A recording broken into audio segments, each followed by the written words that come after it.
I thought his comments, Eamon, were more measured than the media comment originally suggested. I thought they were much more vicious, I thought, when I read him in the paper. But I thought he was quite moderate and quite measured in what he said this time. I thought he was measured, but he did say some very hard things about what he called that man, Ferguson. Yeah.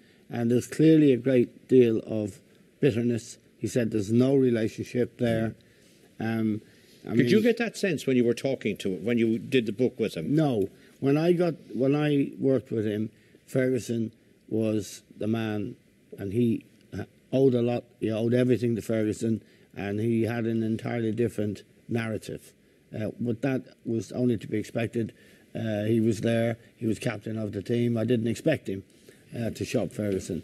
That was before he left Manchester United. Oh, it was. Of course it was. I didn't. When he left Manchester United, his opinion about Ferguson changed completely. And I thought actually last night he went out of his way, or during the documentary, he was out of his way to say as many bad things as he could about Ferguson. I thought it was. Did you think so? Yeah, I thought it was wrong. Setting scores, was he? Yeah, after the success they've had together, I thought it was wrong.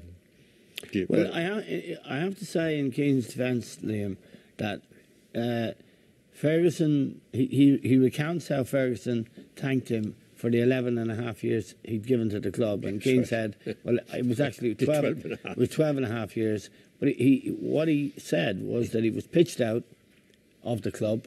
He had no club to go to. He was injured. He had injured. Well. There was a money issue, which wasn't to his satisfaction. So I think there is residual bitterness there. I think for me, what was fascinating, all of it was the reference there to power and control over a club he is no longer the manager of. Now, Roy Keane knows the score. For Manchester United fans, that is the most troubling remark that Keane made, and I didn't think he was. Well, I don't know how it came out of badness. I don't know how true that is. That Ferguson is striving for control or power. That might be just Roy Keane's opinion. Well, I haven't seen Ferguson interfere.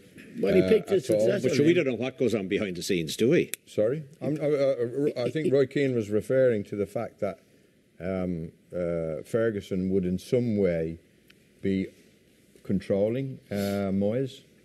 Well, I don't think that's the case at all. No, that he wouldn't be able to give up control more than anything else. Did you see the documentary last night? No, I didn't. It's just, I agree with Liam, it's sad, really, that these two had so much success, and Keane was a vital part of that successful team. But in Keane's defence, in Roy's defence, you've got to say Ferguson put a lot of things in that book, which is it's just a poor effort, because he wouldn't be a Sir now if it wasn't for Roy Keane.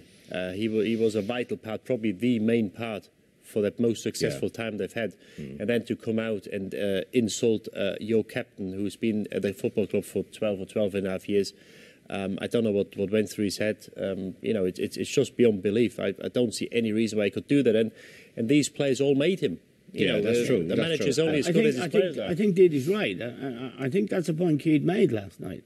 He wants to interfere in David Beckham's choice of his wife. That's right. And he said you can't win with choir boys, he said. You have to be tough. Well, I mean, that's you have not to take his on the business. manager occasionally. But the other thing, Liam, is that it's obvious that he chose his successor to manage the biggest club in the world. Yeah, he was given that power by the Glazers, and wouldn't you?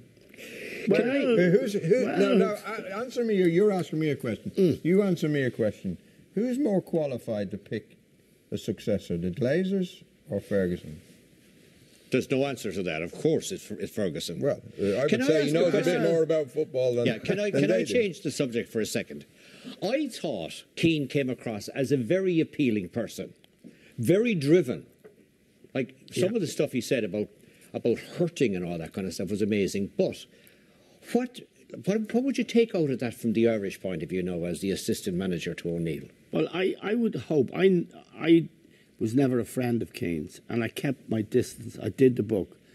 I always found him to be charming, funny, very funny, charismatic in a certain way, lovely family situation, his children and his wife, very, very nice people, well behaved, a real good man. He is a good man.